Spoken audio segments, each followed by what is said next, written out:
A Torre de Babel sempre foi alvo de muita especulação e fascínio por parte das pessoas. Muitos não sabem ao certo o que a Bíblia realmente diz sobre ela e acabam acreditando em histórias que não têm respaldo bíblico. Neste vídeo, vamos explorar mais sobre a Torre de Babel à luz da Bíblia. Curiosamente, o termo Torre de Babel não aparece no Antigo Testamento, sendo uma designação popular para a Torre da cidade de Babel. A palavra torre basicamente significa torre de vigia, enquanto Babel vem de Pável, que quer dizer portal de Deus, através da combinação do acadiano bar com o hebraico el. Entretanto, Babel também é interpretada por uma etimologia popular baseada em uma raiz hebraica que remete à confusão e mistura. Isso porque Babel se tornou sinônimo de um local onde Deus confundiu as línguas, dando origem à diversidade linguística e cultural. Antes de abordarmos a Torre de Babel, é essencial entender a cidade de Babel. Após o dilúvio, Deus ordenou que a humanidade se espalhasse e povoasse a terra. No entanto, ao contrário dessa ordem, a população decidiu se unir e construir uma cidade na planície de Sinar. Babel é a primeira cidade mencionada na Bíblia após o dilúvio, situada na região que mais tarde se tornaria a célebre Babilônia. A cidade de Babel foi fundada por Nimrod, que também fundou Ereque, Acade e Calné. Quando Nimrod se dirigiu à Assíria, ele estabeleceu outras cidades, como Nínive.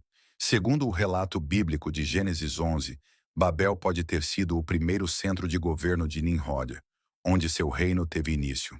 Além de edificar a cidade, o povo começou a construir uma torre, uma ação que ia diretamente contra a vontade de Deus, pois a construção da torre simbolizava a recusa da ordem divina de espalhar e povoar a terra. A expressão, cujo cume toque nos céus, utilizada para descrever a torre, demonstra a soberba daquela sociedade, além de destacar o nível tecnológico que a humanidade já havia alcançado. O texto de Gênesis 11 não especifica se o povo temia um novo dilúvio, mas a imponência da torre e a coesão daquela sociedade sugerem essa possibilidade. Se for o caso, isso também revela uma falta de confiança na promessa de Deus, que assegurou que a terra jamais seria destruída por um dilúvio novamente. Naquela época, a região de Babel não possuía pedras adequadas para a construção, nem cal para ser usada como argamassa. Dessa forma, muitas edificações eram feitas com tijolos de argila secos ao sol ou cozidos em fornos. Os alicerces eram feitos de argila pisada e o betume era utilizado como argamassa. As torres-templo da Mesopotâmia, chamadas zigurates, servem como referência para imaginar a Torre de Babel. Essas torres eram construídas em formato retangular, com vários níveis e acessíveis por escadarias e rampas. No topo dessas torres, geralmente havia um santuário onde se encontrava a imagem da divindade venerada. No entanto, não se sabe quantos níveis a Torre de Babel possuía, nem se ela tinha função de santuário, já que sua construção provavelmente foi interrompida quando a população foi dispersa. O local exato da construção da Torre de Babel é incerto. Algumas tradições sugerem que a torre era o Templo de Nabu, localizado a cerca de 16 quilômetros ao sul de Babilônia. Outros acreditam que a torre estava na própria cidade de Babilônia, sendo identificada como Zigurate Etemenanque, que significa a casa da fundação do céu e da terra. Esta estrutura tinha aproximadamente 100 metros de altura, e segundo os babilônios, era onde seus deuses desciam para se comunicar com eles. Xerxes destruiu essa torre e o local se tornou uma cratera. Outra hipótese é que a torre estava localizada a oeste de Bagdá, no Iraque. Mas essa possibilidade é menos aceita, já que as cidades naquela área só foram modificadas por volta de 1400 a.C. Independentemente da localização exata, o mais importante é o simbolismo da Torre de Babel. Tanto a cidade de Babel quanto sua torre representam a ambição humana desde os tempos antigos. A torre é um símbolo claro da teimosia do homem em desobedecer aos mandamentos de Deus.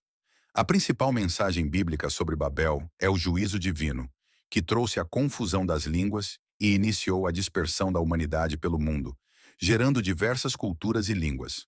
Em Gênesis 11, versículo 5, Há uma representação antropomórfica de Deus descendo para ver a cidade e a torre que os homens estavam construindo.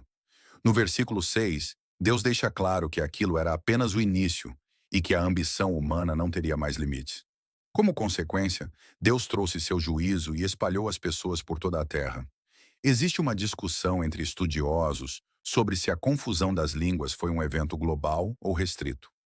Alguns acreditam que o evento afetou apenas os semitas, resultando em dialetos variados. No entanto, a interpretação mais aceita é a de que o impacto foi global, pois a humanidade estava concentrada em Babel, e todos falavam o mesmo idioma, como apontam os versículos 1 e 6 de Gênesis 11. Por fim, muitos especulam sobre qual seria a língua falada antes da confusão de línguas em Babel.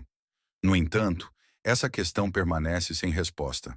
Alguns estudiosos sugerem que poderia ser um proto-hebraico, mas não há base para essa hipótese, já que o hebraico se desenvolveu a partir de outros dialetos. E isso é tudo o que se sabe sobre a Torre de Babel. Se você ainda não se inscreveu em nosso canal, inscreva-se agora e ative todas as notificações para não perder nenhum vídeo.